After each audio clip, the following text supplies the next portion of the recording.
Hello friends. I am sure आपको ये बात तो पता होगी कि इसी साल इंडिया ने ऑस्ट्रेलिया से दुनिया के सबसे बड़े क्रिकेट स्टेडियम का खिताब छीनकर खुद हासिल कर लिया है। डन। मगर क्या आप जानते हैं कि एशिया का दूसरा सबसे बड़ा एयरपोर्ट भी भारत में ही बन रहा है? आपको गर्व होगा। एयरपोर्ट के साथ साथ भारत में अंडर वाटर ट्रेन तक बनाई जा रही है। साथ ही बन रहा है दुनिया का सबसे ऊंचा मंदिर, जहां आपको साक्षात श्री कृष्ण जी की लीलाओं के लाइव दर्शन होंगे। ऐसा लगेगा आपको कि मानो भगवान विष्णु के वैकुंठ लोक में ही साक्षात पहुंच गए हो। आइए आज आपको बताते हैं भारत के उन 5 महा प्रोजेक्ट्स के बारे में, जिनके पूरा होने के बाद दुनिया की नजरों में भारत की इमेज और भी ज्यादा चमकने लगेगी। जिनके पूरा होने के बाद जो देश भारत को थर्ड वर्ल्ड यानी तीसरी दुनिया कहते आए हैं, वो भी भारत को देखने के लिए वीजा की लाइनों में खड़े दिखेंगे। तो चलिए फटाफट सब्सक्राइब का बटन और घंटा बजा के शुरू करते हैं आज के ये रंगीन दर्शन, क्योंकि आज के वीडियो का 5वां महा प्रोजेक्ट पूरा होने के बाद भारत में भगवान के साक्षात दर्शन करने की सुविधा भी आपको मिलने लगेगी और विदेशों तक से इसे देखने के लिए सैलानियों की भीड़ लग जाएगी। नंबर 1 पर है दुनिया का सबसे बड़ा क्रिकेट स्टेडियम। कश्मीर से लेकर कन्याकुमारी तक भारत में हर जगह क्रिकेट का क्रेज कुछ इस कदर है कि भारत में क्रिकेट को एक धर्म तक कहा जाने लगा है। भारत ने दुनिया को कई सर्वश्रेष्ठ क्रिकेटर दिए हैं। अब आगे तो और भी बड़ी लाइन लगने वाली है। जरा सोचिए कैसा लगेगा आपको अगर आपको दुनिया के सबसे बड़े क्रिकेट स्टेडियम में बैठकर क्रिकेट देखने का मौका मिले, तो जहां आपके चारों तरफ लाखों लोग बैठे हों और सभी अपने फेवरेट खिलाड़ी के लिए चीयर कर रहे हों, दुनिया भर के टीवी चैनलों के कैमरे आपको कवर कर रहे हों। वेल फ्रेंड्स, आपकी ये इच्छा पूरी हो चुकी है। आपको गर्व होगा। दुनिया का सबसे बड़ा क्रिकेट स्टेडियम अब ऑस्ट्रेलिया का मेलबर्न क्रिकेट स्टेडियम नहीं रहा, क्योंकि अब उसे पछाड़कर पहले नंबर पर आ गया है भारत का ये विशाल क्रिकेट स्टेडियम। अहमदाबाद शहर के मोटेरा इलाके में तैयार इस क्रिकेट स्टेडियम को गौर से देखिए, कितना आलीशान लग रहा है।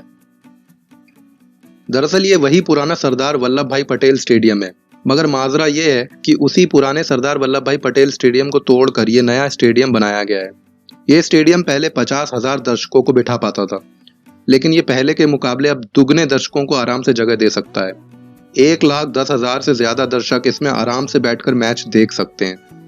इसके अलावा इस आलीशान से स्टेडियम में एक 55 कमरे वाला क्लब हाउस है, एक ओलंपिक साइज स्विमिंग पूल है, 76 कॉर्पोरेट बॉक्सेस हैं, जिम्नेजियम है और साथ ही क्रिकेट के लिए 11 किस्म की पिचें हैं। इसके अलावा इस मैदान के नीचे बारिश के पानी को निकालने का एक आधुनिक सिस्टम लगाया गया है, जिसकी मदद से बारिश होने के बाद मैदान महज आधे घंटे में दोबारा खेलने के लिए तैयार किया जा सकता है। और अगर आप यहाँ कभी जाने का प्लान बनाते हैं तो फिकर नॉट, आप आराम से अपनी गाड़ी या 2 व्हीलर लेकर यहाँ जा सकते हैं, क्योंकि यहाँ पार्किंग की कोई प्रॉब्लम नहीं है। यहाँ 4,000 कारों, 10,000 से अधिक 2 व्हीलरों को बड़े आराम से पार्क किया जा सकता है।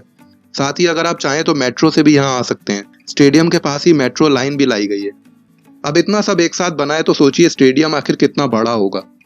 वेल फ्रेंड्स, ये स्टेडियम पूरे के पूरे 64 एकड़ जमीन पर बनाया गया है और इसे बनाने में पूरे 5 साल लगे हैं। 2015 से लेकर 2020 फरवरी में जाके इसका कंस्ट्रक्शन कंप्लीट हुआ है और ऐसा अनुमान लगाया जाता है कि इसे बनाने में पूरे 700 करोड़ रुपए खर्च हुए हैं।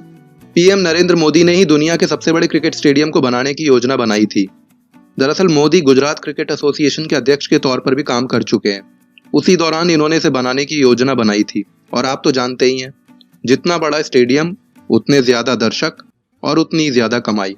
यानी न केवल इस स्टेडियम से देश का डंका दुनिया भर में बज गया है, बल्कि ये स्टेडियम अब दुनिया भर से दर्शकों को आकर्षित भी करेगा और भारत के लिए कमाई का अच्छा जरिया बनेगा। नंबर 2 पर है दुनिया का सबसे बड़ा हाईवे टनल। यह एशिया की सबसे लंबी सुरंग होगी। सबसे पहले फ्रेंड्स आपको बताते हैं कि इसे क्यों और कहां बनाया जा रहा है। जोजिला दर्रा 11,578 फीट की ऊंचाई पर स्थित श्रीनगर कारगिल लेह हाईवे पर स्थित है। इसी से होकर आगे लद्दाख तक जाया जाता है। मगर फ्रेंड्स, सर्दियों में जोजिला दर्रा बंद हो जाता है। इसके बंद होने से हमारी सेना को सबसे बड़ी दिक्कत आती है, क्योंकि सामरिक दृष्टि से बेहद महत्वपूर्ण लद्दाख सर्दियों में बाकी भारत से पूरी तरह कट जाता है। यहाँ तापमान -45 डिग्री तक नीचे चला जाता है। इसीलिए इस हाईवे टनल को बनाया जा रहा है। जोजिला टनल का निर्माण कार्य पूरा होने के बाद पूरा लेह लद्दाख, कारगिल, द्रास और सियाचिन सालों भर देश के बाकी हिस्सों से सड़क मार्ग से जुड़ा रहेगा। फ्रेंड्स, आपको ये भी बता दें कि जोजिला दर्रा दुनिया के सबसे खतरनाक रास्तों में से एक है। इस दुर्गम रास्ते में वाहन चलाना बेहद चुनौतीपूर्ण और खतरों से भरा है। जोजिला टनल एशिया की सबसे लंबी 2 वे टनल होगी। यह सुरंग मौजूदा हाईवे के नीचे 400 मीटर दूरी तक गुजरेगी। सर्दियों के मौसम में कारगिल पोस्ट पर खाने पीने का सामान और हथियार आदि पहुंचाने में समस्या आती है, मगर इसके बनने के बाद हर मौसम में सीमा चौकियों तक सामग्री पहुंचाई जा सकेगी। रणनीतिक लिहाज से भारत के लिए यह बड़ी बढ़त होगी। इस टनल के बन जाने के बाद 3 घंटे का सफर महज 15 मिनट में ही पूरा हो जाएगा। इस टनल में 80 किलोमीटर प्रति घंटे की रफ्तार से वाहन गुजर सकेंगे। हाईटेक कम्युनिकेशन समेत इस टनल में तमाम जरूरी सेफ्टी फीचर्स भी उपलब्ध होंगे। इस सुरंग के निर्माण में 6808 करोड़ रुपए की लागत आएगी। इस टनल के बन जाने पर लद्दाख क्षेत्र में रोजगार के पर्याप्त अवसर तैयार होंगे। लद्दाख की खूबसूरत वादियों में पर्यटकों की संख्या भी बढ़ जाएगी। फिलहाल सर्दियों में यहाँ केवल हवाई मार्ग के जरिए ही टूरिस्ट आ पाते हैं। 2018 में प्रधानमंत्री नरेंद्र मोदी ने इस टनल की नींव रखी थी, जिसके बाद से ही इसका डंका दुनिया भर में बज गया। सबसे ज्यादा मिर्ची चीन को लगी, जो हमेशा से लद्दाख पर अपनी गंदी नजर रखता आया है। वहीं पाकिस्तान, जो कारगिल पर अवैध कब्जा करने की नाकाम कोशिश करके बुरी तरह हार का मजा चख चुका है, उसे भी भारत की इस सुरंग से काफी तकलीफ हुई है। मगर इसके साथ साथ फ्रेंड्स, दुनिया भर के अन्य देशों की नजरों में भारत की इमेज भी इस सुरंग के निर्माण की खबर ने चमका दी। एशिया की ये सबसे लंबी सुरंग भी दुनिया भर के पर्यटकों को भारत की ओर आकर्षित करके भारत की अच्छी कमाई कराएगी। नंबर 3 पर है बुलेट ट्रेन। जिस रफ्तार से इंडिया बुलंदियों को छू रहा है, उससे भी ज्यादा रफ्तार से भारत की पटरियों पर ट्रेन भी चलेंगी, और सिर्फ जमीन पर ही नहीं बल्कि पानी के नीचे भी चलेंगी। पानी के अंदर दौड़ने वाली दुनिया की पहली बुलेट ट्रेन के मिशन पर चीन तेजी से काम कर रहा है, तो भारत के प्रधानमंत्री मोदी भी कहाँ पीछे रहने वाले थे। उन्होंने भी जापान के साथ मिलकर बुलेट ट्रेन के मिशन को हरी झंडी दिखा दी, जो न केवल जमीन पर बल्कि समुद्र के नीचे से भी गुजरेगी। मुंबई और अहमदाबाद के बीच चलने जा रही बुलेट ट्रेन देश का पहला बुलेट ट्रेन प्रोजेक्ट है। अहमदाबाद और मुंबई के बीच हाई स्पीड ट्रेन कॉरिडोर का काम जारी है, और इसी 508 किलोमीटर बुलेट ट्रेन ट्रैक का 21 किलोमीटर हिस्सा समुद्र के नीचे बनी सुरंग से होकर गुजरेगा। यह हिस्सा महाराष्ट्र में बीकेसी से कल्याण सिलफाटा के बीच होगा। 2022 अगस्त महीने तक इस ट्रैक का निर्माण पूरा होने का अनुमान है। बुलेट ट्रेन में 800 पैसेंजर एक साथ बैठकर सफर कर सकते हैं। हालांकि प्रोजेक्ट सफल होने के बाद जरूरत पड़ने पर बैठने की क्षमता को बढ़ाकर 1250 किया जा सकता है। बुलेट ट्रेन में भी फ्लाइट की तरह 2 क्लास होंगी, इकोनॉमी और एग्जीक्यूटिव क्लास।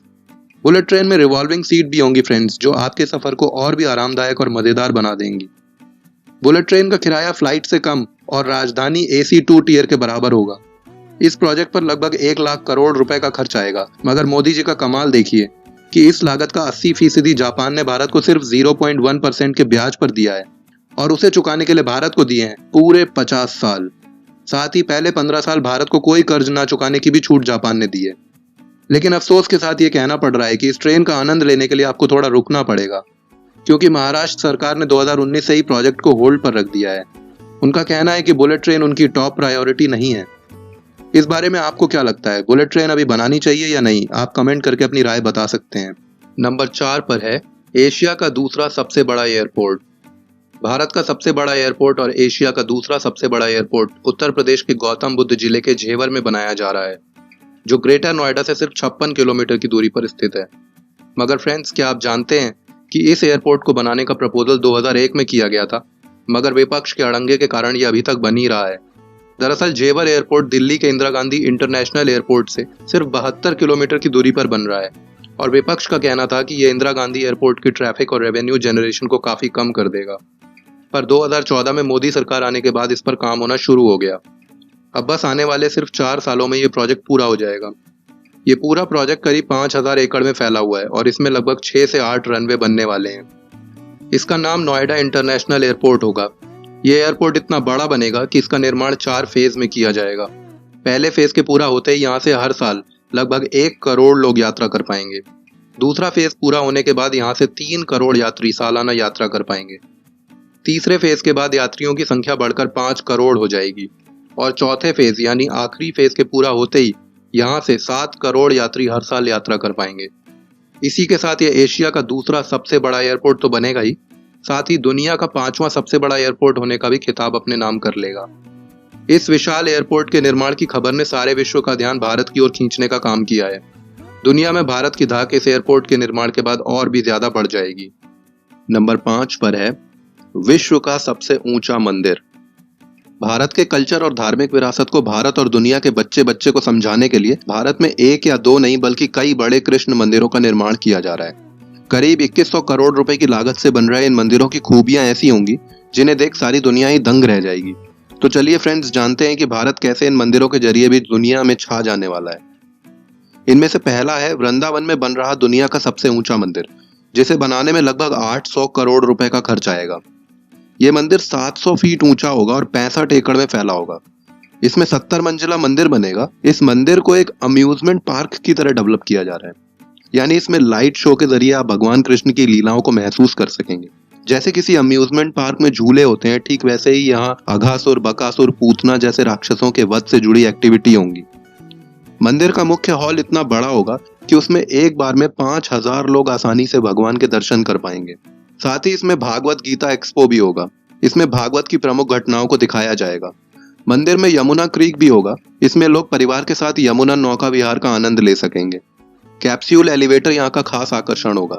इसमें बैठकर लोग काफी ऊंचाई तक ऊपर जाएंगे और ब्रह्मांड के विभिन्न पहलुओं को जान सकेंगे। इसी तरह बेंगलुरु के वैकुंठ हिल पर श्री कृष्ण लीला थीम पार्क बनाया जा रहा है, जिसे बनाने का खर्च लगभग 750 करोड़ रुपए आएगा। अब बात करते हैं कि यहाँ दुनिया को हैरान करने के लिए क्या क्या खास होगा। यह थीम पार्क घने जंगल और वृंदावन का पूरा एहसास देगा। भगवान श्री कृष्ण ने अपने जीवन में जितने राक्षसों का वध किया है, उन सभी घटनाओं का चित्रण इस थीम पार्क में होगा। इसके साथ ही वैकुंठ एक्सपीरियंस वाला एक सेक्शन भी होगा। इसके दर्शन करने के लिए जब भी आप अपने परिवार के साथ जाएंगे तो आपको एक पौराणिक विमान जैसा दिखने वाले विमान में बिठाकर उड़ाते हुए धाम तक ले जाया जाएगा। इसकी बनावट वैसी ही होगी जैसी पुराणों में वैकुंठ के लिए लिखी है। आप खुद वैकुंठ में भगवान के वास को महसूस कर पाएंगे।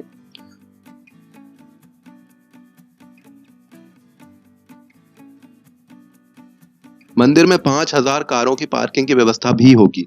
मंदिर के परिसर में एक हेलीपैड भी बनाया जाएगा। इन विशाल मंदिरों के निर्माण की खबर ने न केवल दुनिया का ध्यान भारत की ओर खींचा है, बल्कि इनके पूरा होने के बाद भारत की धार्मिक और सांस्कृतिक विरासत व प्राचीन इतिहास देखने के लिए पर्यटकों की लंबी लंबी लाइनें भी लग जाएंगी। सो फ्रेंड्स, इंडिया में एक के बाद एक कितने सारे बड़े बड़े प्रोजेक्ट्स आ रहे हैं, जिनमें भारत एक नया ही वर्ल्ड रिकॉर्ड बनाता नजर आ रहा है। अगर आपको भी इन सारे प्रोजेक्ट्स को देखकर हो रहा है जबरदस्त गर्व, तो वीडियो को कीजिए लाइक और अपने दोस्तों के साथ करिए शेयर, ताकि सभी को ये पता चल सके कि भारत किस तरह से लगातार तरक्की करता जा रहा है और दुनिया के लिए एक मिसाल बन रहा है। अगर आप नहीं हैं इस चैनल पर तो सब्सक्राइब करके घंटा दबाना ना भूलें, ताकि आगे आने वाले किसी भी वीडियो को आप मिस ना कर सकें।